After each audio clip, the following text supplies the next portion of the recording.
मोदी का भारत अपनी ही मुस्लिम आबादी के लिए एक खतरनाक मुल्क बनता जा रहा है। बीजेपी हुकूमत मनसूबाबंद तरीके से ऐसे कवानीन बना रही है जो भारतीय मुसलमानों को तमाम शोबाए जिंदगी में पसमानदा और उन्हें मोहताज बनाने के लिए वज़ा किए जाते हैं। मुतनाज़ा वक्फ तरमीमी बिल भारतीय मुसलमानों के आईनी हुकूक पर एक खुला हमला है। वक्फ तरमीमी कानून साजी भारतीय मुसलमानों की मजहबी आज़ादी पर बरह रास्त हमला है। 64% अपोजिशन की शदीद मुखालिफत के बावजूद मोदी ने मुतनाज़ा वक्फ तरमीमी बिल को मंजूर करवा कर भारतीय मुसलमानों को पैगाम दिया है कि भले ही उनकी तादाद करोड़ों में हो, उनकी दूसरे दर्जे के शहरियों से ज़्यादा अहमियत नहीं है, जिसकी वाज़ह मिसाल मुतनाज़ा शहरियत तरमीमी बिल, मकबूजा जम्मू और कश्मीर की खुसूसी हैसियत से मुतालिक आर्टिकल 370 और 35A की मनसूखी और अब वक्फ तरमीमी बिल की मंजूरी है, जिसका मकसद मुसलमानों की 11 अरब डॉलर मालियत की जायदाद को कानून साजी के नाम पर हड़प करना है।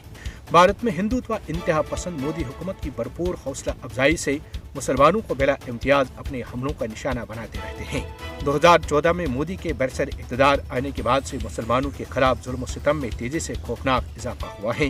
भारत में मुसलमानों को बगैर किसी जवाबदेही के रोजाना धमकियों, ईज़ा रसानियों और इम्तियाजी सलूक हर शोबाई जिंदगी में सरायत कर चुका है, जिसमें तालीम, रोजगार, इंसाफ और सेहत शामिल हैं। भारत में इस्लामोफोबिया एक इदारा जाती और मुहलिक शक्ल में तब्दील हो चुका है। बिलाशुबा भारतीय मुसलमानों के खिलाफ नफरत अंगेज जराइम में इजाफा आलमी ज़मीन के लिए एक संगीन चैलेंज है। मोदी का इंतहा पसंद हिंदुत्व एजेंडा आलमी अमन के लिए बढ़ता हुआ खतरा है। मोदी की क़यादत में भारत में फस्तायत का अरूज जुनूब एशिया बिलखुसूस और पूरी दुनिया के लिए बिलअमूम संगीन मुज़मिरात का हामिल है।